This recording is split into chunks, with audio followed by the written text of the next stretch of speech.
A troubling allegation against a Cincinnati baseball legend. A woman claims she had sex with Pete Rose when she was 14 or 15. Not on your side. Chief investigative reporter Craig Cheatham has been digging through federal court records. And Craig, if this happened 4 decades ago, why are we hearing about it now? Kristen, the information was contained in a motion filed today in federal court. The case began last year when Pete Rose sued former Major League Baseball investigator John Dowd for defaming him with false statements, including allegations that Rose repeatedly committed statutory rape and ran with 12 to 14-year-old girls.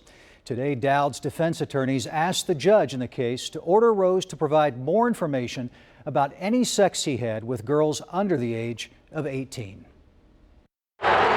Pete Rose, baseball legend and all-time hits leader, was back in Cincinnati last month for the unveiling of a statue in his honor. I thought getting in the Reds Hall of Fame was big. And I thought retiring my number would be the biggest thing. But this has got to be the ultimate goal for any player of his or her sport. But just 6 months after that, court records revealed new allegations made against Rose by a woman who claims she had sex with him before she was 16 years old. In a response to the allegation, Rose admitted that he had sex with her after she turned 16. Ohio state law says you can give consent if you are 16.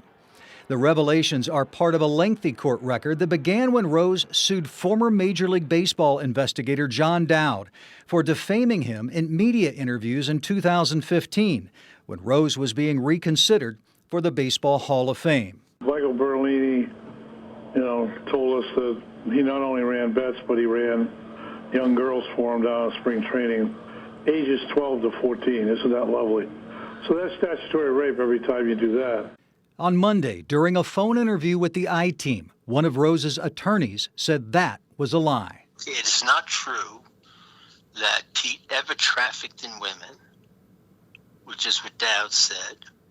And it is not true that he ran women of 12 to 14 when he was at spring training.